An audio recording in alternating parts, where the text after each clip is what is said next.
김건희 씨 관련 의혹은 너무 많이 나왔습니다. 도이치모터스, 명품백, 출장조사, 불기소, 그리고 이제는 JTBC 단독 보도에서 다시 등장한 이원모라는 이름과 예비주소 논란까지. 문제는 사건이 작아서 조용한 게 아닙니다. 너무 많이 들어서 사람들이 익숙해져 버렸다는 겁니다. 하지만 익숙해진다고 해서 책임이 사라지는 건 아닙니다. 기억하지 않으면 죄는 희미해지고 희미해진 의혹은 결국 아무 일도 아니었던 것처럼 지나갑니다. 더 심각한 건 이겁니다. 평범한 시민은 검찰 조사 한 번만 받아도 인생이 흔들립니다. 그런데 권력자 앞에서는 검찰이 왜 이렇게 작아지는지, 왜 조사 과정은 달라지고, 왜 결과는 늘 비슷하게 흘러가는지 묻지 않을 수 없습니다. 그래서 오늘 질문은 이겁니다. 윤석열은 김건희를 위해 어디까지 해준 걸까? 그리고 김건희 앞에서만 작아진 검찰은 과연 누구를 위해 움직였던 걸까?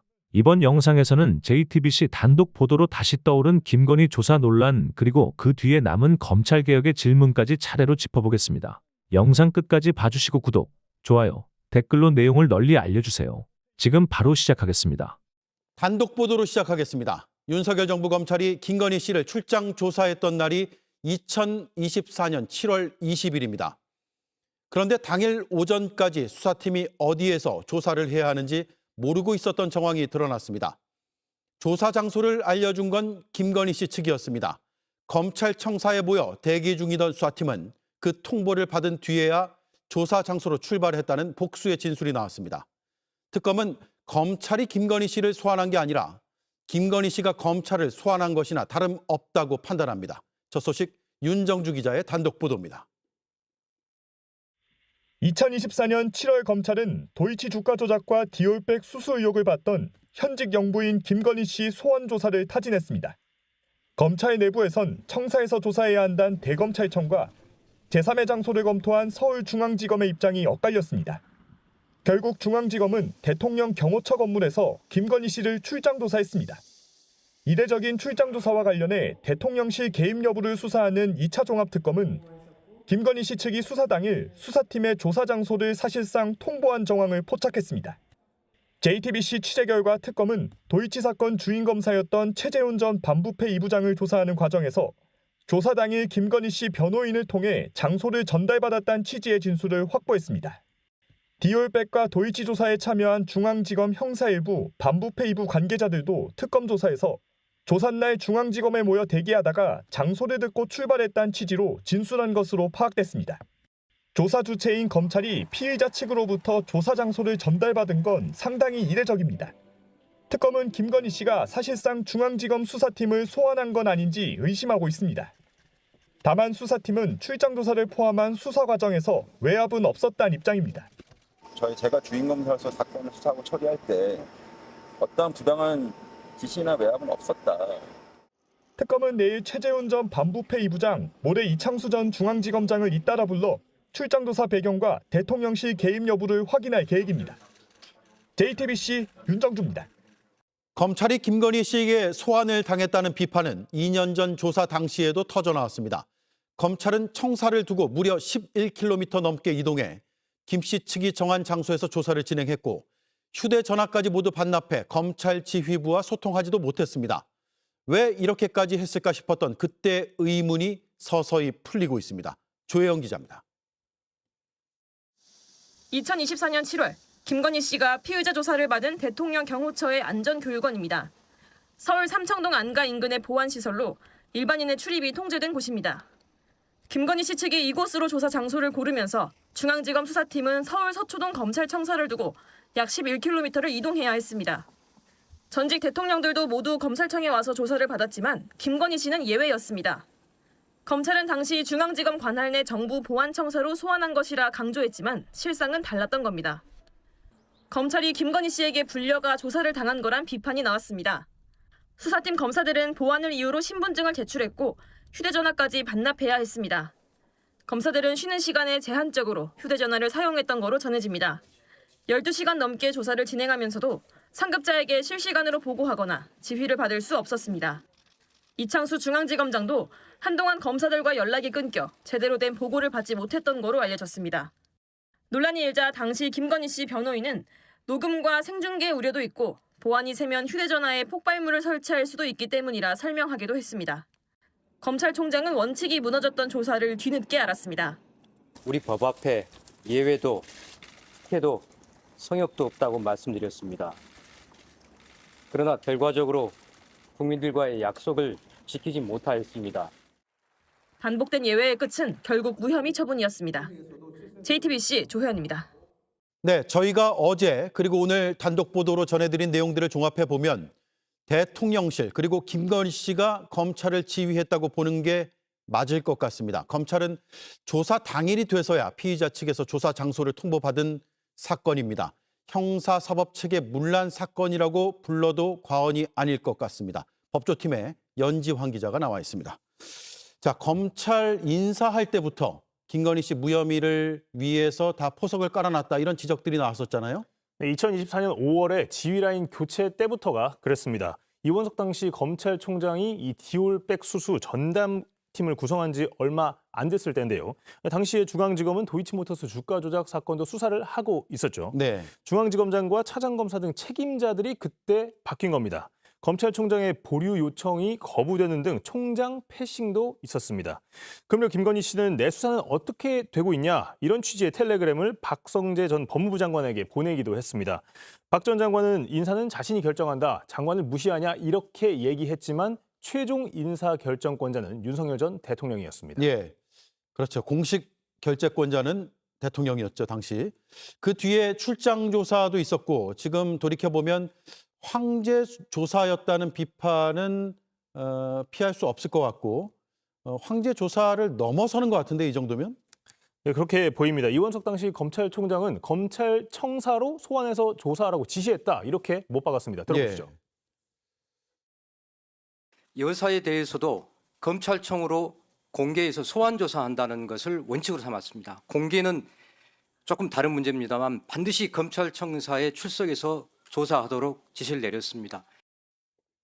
그런데 중앙지검에서 11km 이상 떨어진 경호처 건물에서 출장 조사가 진행이 됐습니다. 이 과정에서 대통령실이 등장을 합니다. 윤석열 전 대통령의 최측근으로 지목된 이원모 당시 대통령실 인사비서관이 김건희 씨 변호인에게 조사 일자를 전달했다. 이렇게 특검이 의심을 지금 하고 있는 어제 건데요. 뉴스룸에서 보도한 내용이죠. 그렇습니다.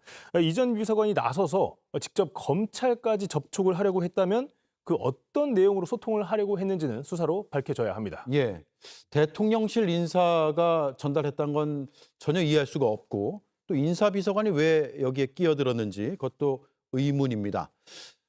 이 수사권이라는 게 검찰에 국민이 준 수사권인데 출장 조사를 두고는 검찰이 오히려 김건희 씨에게 소환을 당했다 이렇게 비판을 받을 수밖에 없을 것 같아요. 오늘 보도를 보면. 네, 오늘 저희 JTBC가 보도한 내용을 보면 방금 말씀하신 이 지적이 조금 더 힘을 실게 됩니다. 중앙지검 수사팀 검사들이 중앙지검 청사 안에서 모여서 대기를 하다가 당일 오전에서야 그 장소를 듣고 장소를 확인하고 경호처 건물로 이동을 했다는 건데요. 오늘 김건희 씨를 조사해야 되는 날인데 아침까지 어디서 내가 조사를 해야 되는지 모르고 있었다는 거잖아요. 그렇습니다. 통상적으로는 검찰청으로 소환해서 조사를 하면 되니까 기다리면 되지만 지금은 어디서 조사할지를 모르니까 검찰청사 안에서 기다리다가 어디서 조사할지를 듣고 이렇게 이동을 했다는 겁니다. 그리고 조사가 진행될 때는 검사들이 휴대전화를 제출하기까지 한 걸로 드러났습니다. 검찰이 김건희 씨에게 일방적으로 사실상 끌려다녔다 이런 평가가 나오는 이유인데요. 특검 역시도 김건희 씨가 검찰을 오히려 소환한 게 아니냐 이런 지적에 힘을 싣고 있습니다. 네. 자, 그리고 이것도 참 이해가 안 되는데 검찰이 당시에 김건희 씨의 예상 답변까지 넣은 피의자 신문 조서를 미리 써놨다면서요? 네, 그렇습니다. 당시 수사팀은 이 조사 편의를 위해서 이렇게 작성을 했다 이런 입장이지만 이런 예상 답안, 모범 답안을 써놓고 김건희 씨의 진술을 유도한 게 아니냐 이게 특검의 의심입니다. 네. 실제 작성된 조서는 이 예상 답안과 상당 부분 비슷하다 이게 특검의 판단입니다. 검찰은 이렇게 조사한 뒤에 디올백 수수 의혹 그리고 도이치모터스 주가 조작 의혹을 모두 무혐의 처분했습니다. 네. 조사도 안 했는데 답변이 먼저 적혀 있었다. 초안에 예상 답변이요. 정말 이해할 수 없는 일의 연속이었는데 법원은 모두 유죄를 일단 선고했죠. 김건희 씨에 대해서는요, 지금. 네, 그렇습니다. 지난달 26일 1심에서요. 최 아브라함한테 이 디올백을 받았다는 의혹 1심에서 유죄가 선고됐고요. 도이치모터스 주가 조작 의혹 역시 검찰은 무혐의 처분했지만 2심에서는 유죄가 선고가 되었습니다. 이 검찰이 김건희 씨를 위한 수사를 했다는 이 의혹은 법원 판결로 더 짙어지게 됐습니다. 네, 이렇게 대비되는 결과 때문에 특검도 좀 강도 높게 수사를 하고 있는 것으로 보입니다. 네, 잘 들었습니다. 연정 기자 수고했습니다. 자, 김건희와 관련된 주제로 넘어가겠는데요. 와, 저는 지난 한 주 동안 이렇게 충격적인 보도가 계속 나오는데 아무도 놀라지 않는 것을 보고 더 놀랐습니다. 네. 예, 그러니까 김건희 씨가 대통령실 안에서 이 대통령실과 검찰을 수족처럼 부렸을 것이다. 네. 내 손발처럼 부렸을 것이다. V제로라고 하면서요. 이렇게 추론하는 경우도 많았고 그것에 대해서 여러 가지 근거가 되는 이 보도들도 나왔죠. 하지만 지난주 아주 결정적인 보도들이 좀 나온 것으로 보이는데 맞아요. 아무도 놀라고 있지 않습니다. 네. 그것 관련돼서 한번 이야기를 좀 나눠볼 텐데요. 자, 그 2024년입니다. 네.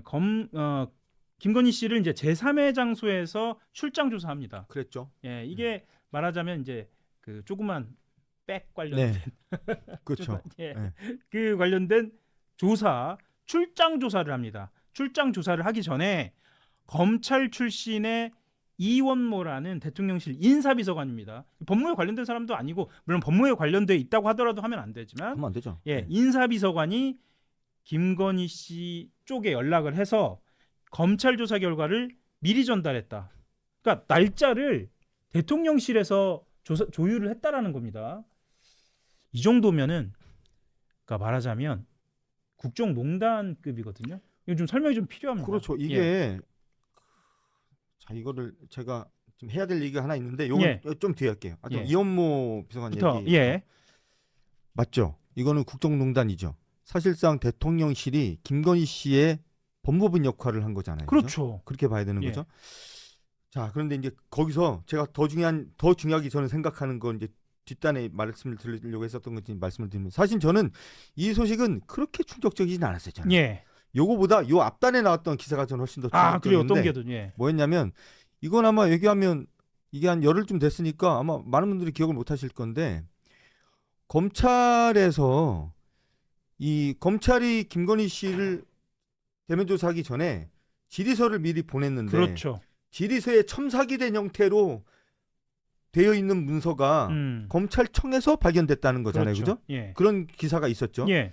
그 기사 많이 화제 안 됐어요. 안 됐어요. 거의 받아쓴 곳이 없습니다. 네. 언론에서 이거 제대로 알려준 곳이 없어요. 그런데 저는 사실 그 기사를 보면서 너무 충격을 받았어요. 사실 예. 이원보 비서관 이거보다 저는 훨씬 더 충격이라고 생각해요. 제가 좀 설명을 드리면 왜 저게 충격이지라고 생각하는 국민들도 있으실 것 같으니까.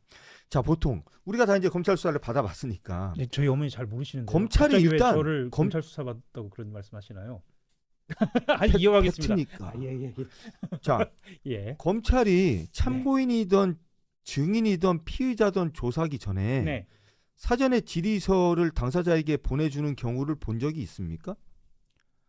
이거 말이 안 되죠. 말이 안 되죠? 예. 자, 검찰이라고 안 하고 경찰이라고 해도 돼요. 사실 그렇죠. 경찰 수사기관에서 예, 그런 거를 경험해 보신 예. 분들이 일부는 있을 겁니다. 그렇죠. 평생 살면서 한 번도 안 예. 가보신 분 많지만 예. 예. 자, 질의서를 사전에 교부하는 경우 없습니다. 제가 없죠. 알기로는. 네. 자, 두 번째. 이번에 검찰청에서 발견된 거는 사전에 보내준 질의서예요. 그리고 사전에 보내준 질의서 내용인데, 자, 검찰청에서 예를 들어서 김건희 정도 되는 분한테 질의서를 보냈다. 그 자체도 문제지만 질의서를 보낼 때 거기다가 손으로 찍찍찍찍 그어서 보냈겠어요? 깔끔하게 프린트해서 보냈겠죠? 네. 근데 검찰청에서 발견된 문서에는 그 질의서에 손으로 수정, 삭제 수정이 되어 있는 버전으로 발견됐다라는 거잖아요. 그죠? 그러면 이거를 누가 했겠냐? 했을 수 있는 사람은 두 사람입니다. 네. 김건희 쪽에서 했거나 검찰에서 했거나. 그런데 이상하지 않아요?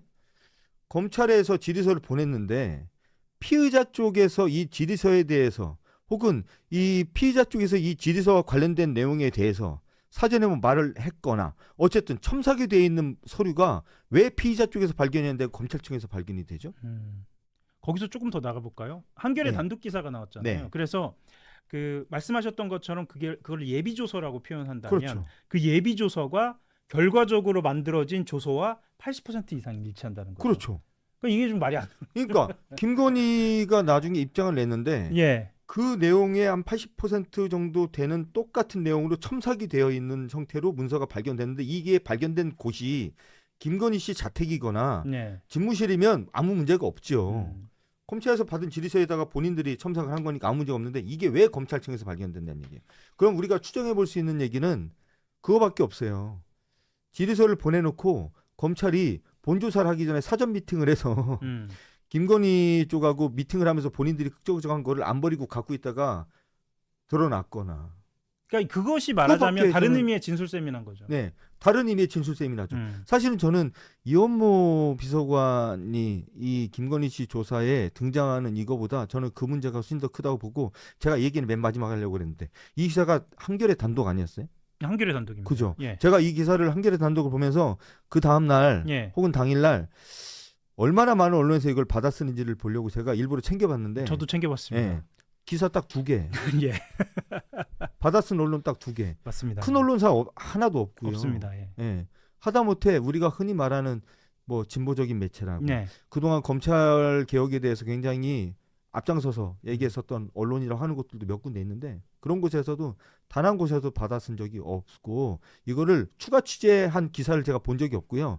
결국에는 한겨레에서 나온 기사가 제가 총 3개인가로 기억이 되는데 네. 그걸로 끝났어요. 맞습니다. 저는 이게 다시 한번 말씀드리지만 검찰 개혁보다도 훨씬 더 문제는 언론 개혁입니다.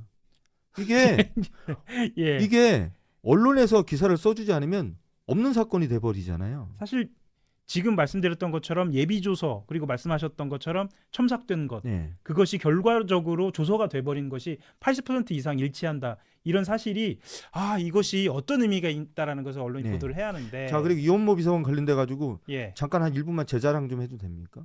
그러니까 그거부터 시작하셨어야 돼요. 항상 겸손하셔가지고 자랑부터 내 하셨어야죠. 자랑? 예, 왜냐하면 그게 유튜브거든요. 아 그래요? 예. 제가 자, 사실은 이원모 비서관 그러니까 대통령실이 예.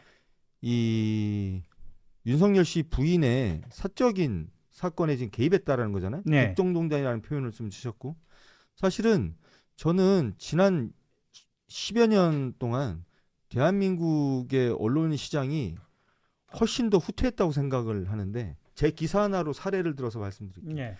제가 2010년인가요? 제가 전에 다니던 회사가 동아일보였는데 그렇죠. 제가 월간 신동아에서 네. 남들은 뭐 저는 좀 부끄럽지만 남들이 다 어마어마한 특종이라고 얘기하시는 특종 기사를 제가 하나 씁니다. 예. 나이 든 기자들은 다 기억하실 텐데 큰 집 조인트 발언. 예. 기억하는 저를 왜 지그시 쳐다보십니까? 네? 예. 기억하실 거 아니에요. 예. 이게 이명박 정부 때 예.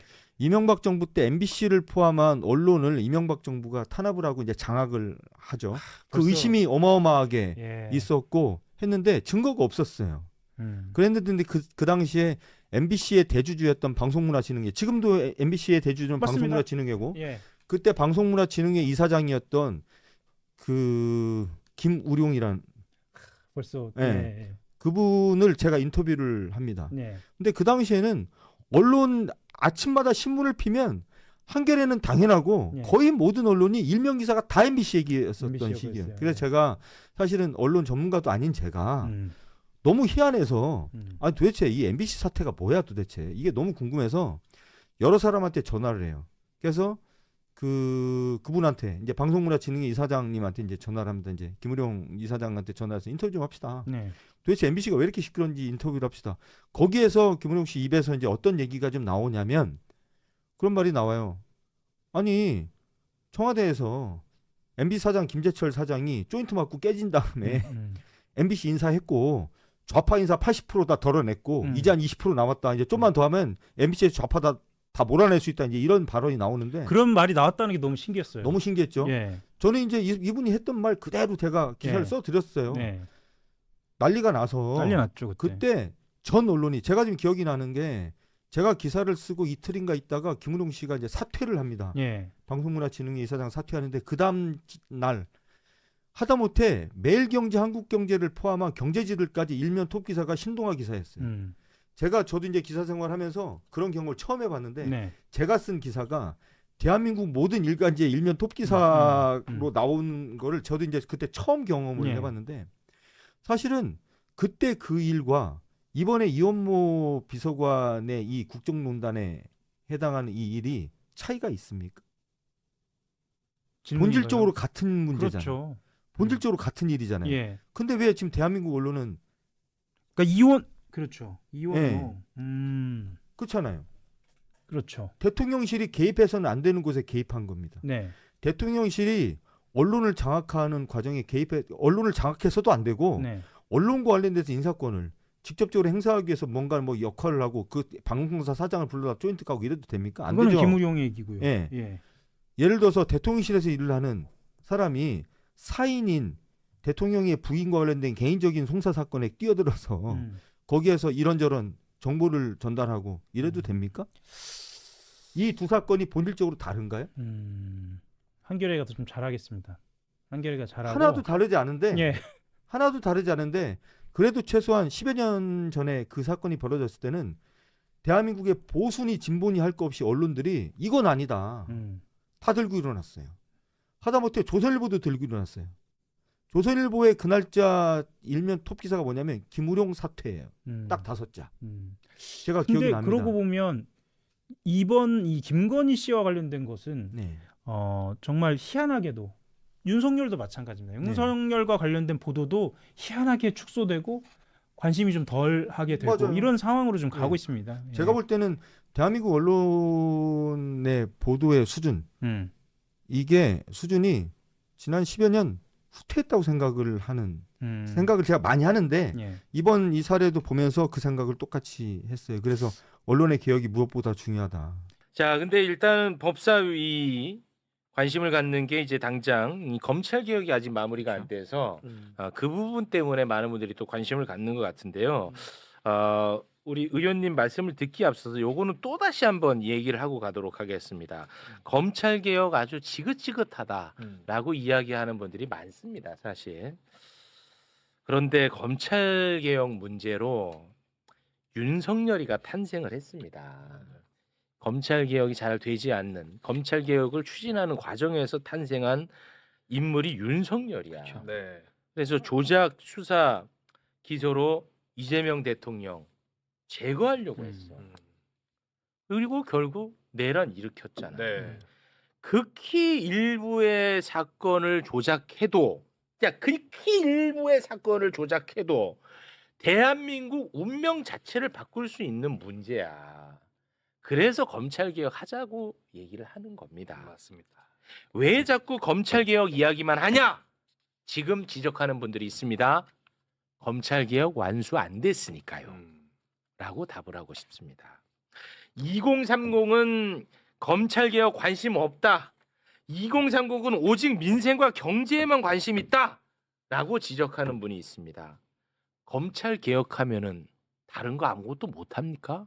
같이 하면 되잖아요. 맞아. 검찰 개혁도 하고 민생 경제 챙기면 되잖아요. 그렇죠. 물론 또 검찰 개혁과 민생 경제가 동떨어져 있다고도 생각하지 않습니다. 저는. 하지만 같이 하면 되지 않습니까? 2030 부정선거에 굉장히 관심이 많습니다. 이번에 인식조사했더니 거의 과반 이상이 2030은 부정선거가 있다고 생각합니다. 그럼 사전투표 없애야 됩니까? 그거 아니잖아요. 관심 없으면 설득도 또 해나갈 수 있는 거고. 저는 여기까지만 하겠습니다. 말씀하시죠. 이 검찰 개혁이 그게 민생입니다. 왜냐하면은 우리가 이제 어제 이제 김건희에 대한 충격적인 보도가 나왔는데 검사들이 보안청사에 불려가서 예. 소환 당해가지고 핸드폰 뺏기고 조사를 했는지 당했는지 그런 충격적인 보도가 나왔잖아요. 그 보도만 잠깐 좀 보고 갈게요. 네. 그 2024년 7월 20일이었습니다. 그때 우리가 굉장히 윤석열 정권 그렇죠. 하에서 이 얘기를 많이 다뤘었죠. 김건희는 도이치모터스 주가 조작 혐의가 있었고 디올백 수수 혐의가 있었음에도 불구하고 김건희를 소환 조사를 하지 않았다고 우리가 엄청나게 비판했어. 맞아요. 그런데 7월 20일에 콜검이라고 해갖고 콜검 이슈 있었죠. 출장 가서 조사를 받는 그런 일이 있었는데 관련해서 추가적으로 세상에 알려지고 있는 내용들이 있습니다. 그 내용들을 좀 소개를 잠깐 해주시겠습니까? 최재훈 당시 서울중앙지검 반부패 수사 2부장이었거든요. 특검 가서 이렇게 진술합니다. 조사 당일 김건희 변호인 통해 장소를 전달받았다. 그리고 수사팀 관계자들은 이렇게 또 얘기를 하고 있습니다. 조사 당일 중앙지검에 모여서 대기하다가 장소를 전달받고 출발했다. 그러니까 와. 권력자인 김건희를 위해서 검찰이 저게 불기소하기 위해서 그렇죠. 저렇게 와. 수사를 해준 거거든요. 그래서 검찰개혁의 기본 원칙이 이제 수사와 기소의 분리잖아요. 그래서 권력자를 위해서 불기소를 하기 위해서 수사를 하는 이런 검찰, 와, 진짜. 이 수사권을 가지고 불려간 거 아닙니까? 소환을 당한. 그래서 우리 헌법상 우리가 기본권, 평등권이라는 게 있습니다. 그래서 기본권을 실현시키는 평등하게 모든 국민이 검찰권 행사가 평등하게 이루어져야 되는. 그래서 지금 2030 말씀하셨는데 2030들이 앞으로 살아갈 세상이 어쨌든 공정한 룰이 적용이 돼야 되는 맞아요. 거고 맞습니다. 정치권의 우리 진보적이고 민주적인 우리 2030들이 제대로 자기들의 목소리를 내기 위해서는 이 검찰이라는 이 집단이 검찰 권력이 왜곡해가지고 정치적으로 사건을 비틀고 그래서 그렇게 해서는 안 되는 거잖아요. 그래서 이 검찰 개혁이라는 것이 수사권, 기소권을 분리하고 검찰권을 건강하게 행사할 수 있도록 그러니까 공정한 심판, 공정한 룰을 적용시키는 이것이 민생이다. 저는 그렇게 말씀을 드리고 이게 저는 좀 아쉬운 게 뭐냐 하면은 이게 그 검찰 개혁이 우리 앵커께서도 말씀하셨다시피 안 돼가지고 이제 국민들이 빨리 좀 해달라고 하니까 이게 계속 이슈화가 되는 건데 작년에 국회에서 하려고 했어요. 9월 달에. 그래서 민주당 당대표가 되고 나서 9월 달에 검찰개혁 막 법 하려고 했는데 정부에서 검찰개혁 추진단 만들어서 정부 주도로 하겠다고 해서 기다렸던 거예요. 8개월이 허비가 됐습니다. 그래서 지금 아직 안 된 거거든요. 마지막 형사소송법이. 네. 그래서 지금 이제는 이것을 빨리 맞춰야 된다. 국민들이 빨리 왜 안 하냐. 1년이 지났는데 그런 상황인 겁니다. 그래서 아쉬운 게 뭐냐면 작년에 국회에서 하려고 했으면 벌써 끝났을 것이다. 이것이. 그런 점은 좀 아쉬워요. 사실은. 네. 이제 잘하면 되니까요. 이제부터. 네. 시간이 국회에서 열심히 잘하겠습니다. 열심히 좀 잘 해주셔야 될 것 하여튼 같아요. 방금 이 기사처럼 이런 불공정이 어딨어. 근데 너무 진짜. 불공정하죠. 더 열받는 건 뭐냐면 자 내가 검사야. 내가 검사야. 내가 지금 현직 검사라고 생각해봐. 네. 이런 뉴스 나오면 너무 자존심 상하고 너무 부끄럽고 그렇죠. 화나고 분노할 것 같아요. 수치스럽고. 조용합니다. 근데 대장동 그 조작 기소, 조작 수사 관련해 갖고 항소 포기할 때 다 들고 일어났잖아.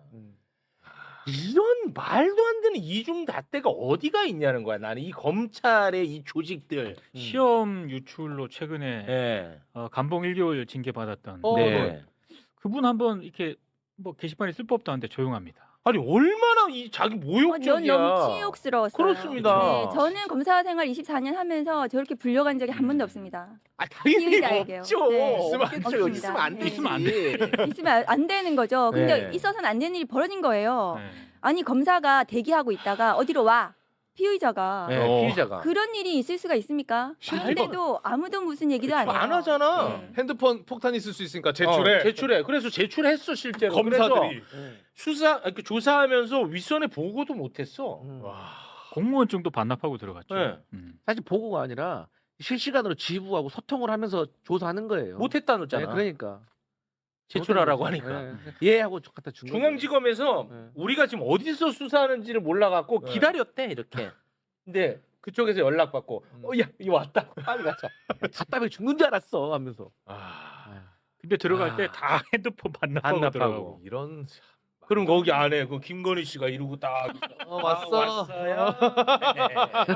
그 예상 답변 다 써놨죠? 그대로 가야죠. 아니 내가 검사면 진짜 자존심 상할 것 같거든. 당연하죠. 조용합니다. 저게 저 몇 시간 동안에 도이치하고 명품백 수사를 다 한 거예요. 예. 그러면 저거는 불기소를 위해 대충 봐주기 조사를 하고 불기소를 위한 수사를 한 겁니다. 그러니까 수사권과 기소권이 저렇게 결합되니까 불기소하기 위해서 수사를 하는 겁니다. 검찰이. 실제로 비슷한 불기소했고. 사건이 하나 있어요. 김학의 사건. 김학의. 경찰이 수사를 해가지고 기소 의견으로 송치했잖아요. 그런데 김학의도 못 알아보고 조사를 막 드립다 하더니 보안 수사죠. 하더니 불기소한 겁니다. 예. 검찰이. 그러니까 수사권과 기소권이 같이 있는 한 권력자를 위해서 불기소해줄 수 있는 검찰.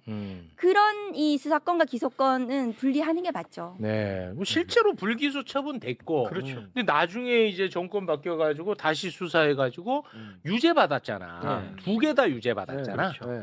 그러니까 이거는 잘못된 것들이었잖아. 그렇죠. 근데 검찰은 저요? 난 진짜 너무 화가 나. 나 이런 검찰. 아까 민동희 기자님이 언급하신 그 검사 안미연 검사죠? 검사. 우리 저 의원님이랑 또뭐 친분이 있는 분 아닙니까? 제가 그래서 법사위에서 그 장관께 이 부분은 형사적으로 문제가 될 수 있다. 왜냐하면 공무상 비밀 누설 등에 포함되어서 할 수도 있어서 법리적으로 검토해가지고 형사적으로 아마 수사도 필요한 부분이라고 말씀드렸는데 감봉 1개월에 그쳤어요. 아니 그게 그런 굉장히 중대한 비위에 대해서도 너무 봐주기 처분을 한 것이 아닌가 좀 아쉬워요, 사실은. 네. 그런 부분에 있어서. 알겠습니다. 이분은 보안 수사권을 굉장히 원하는 분인 것 같은데 저한테 자꾸만 최욱이 너는 반드시 검찰 개혁 된 다음에 비리 경찰한테 걸려가지고 구속됐으면 좋겠다라고 하는데 비리 경찰 그런 거 잡아내는 장치를 마련을 해야죠. 그렇죠. 예, 누가 뭐 경찰은 반드시 선이라고 누가 그런 말 한 적 없습니다. 예, 그러니까 그 국민들께서 오해입니다. 이제 걱정하시는 부분들 이렇게 되면은 수사기소 분리되면서 검사들이 했던 그동안의 수사 기능 이 부분이 아마 경찰로 보내지면은 약간의 좀 공백이나 이런 것들이 있지 않겠나. 네. 그 우려하시는 건 충분히 있을 타당한 수 있죠. 우려입니다. 그 네. 우려에 대해서는 저희들이 많은 제도적인 장치들을 가지고 있고 네. 그리고 이번에 또 그 국회에서 저희가 법안 심사할 때 충분히 그 부분은 반영해가지고 법안에 만들어 놓겠다. 그런 말씀을 드리고 제가 그동안도 많이 설명을 드렸어요. 어떻게 하겠다는 부분들을. 네. 그래서 안심하실 수 있도록 할 테니 걱정 마시라는 부분도 네. 말씀을 드려요. 근데 이 보안 수사권, 2차 수사권에 관한 이 논쟁은 이미 정부에서는 방침을 정하셨고 그다음에 더불어민주당도 지난 2월에 폐지 방침을 당론으로 정하셨어요. 그래서 더 이상의 논쟁의 여지가 없는 부분으로 저는 알고 있거든요. 네, 네. 그래서 이것은 국회에서 빨리 법안을 처리하는데 7월 중으로 네, 저희는 시간이 그런 없습니다. 타임라인을 가지고 하고 있습니다. 알겠습니다. 네. 자, 그러면 의원님과는 여기서 저희가 또 인사를 나누도록 하겠습니다. 굉장히 법사위가 할 일이 많을 것 같습니다. 잘 좀 네. 부탁드린다는 말씀 네, 드리면서. 일단 이제 국민들께서 좀 많은 관심이 있을 텐데 7월 중으로 저희가 민주당 그 순회 경선이 8월 1일부터거든요. 네. 그러면 그때 되면은 이게 뭐 법사위가 돌아가기가 좀 어려워가지고 쉽지 않겠죠. 네. 사실상 지금 법사위의 시간이 4주 정도입니다. 그래서 다음 주에 민주당에서 당론 발의 법안이 발의가 돼야 되고요.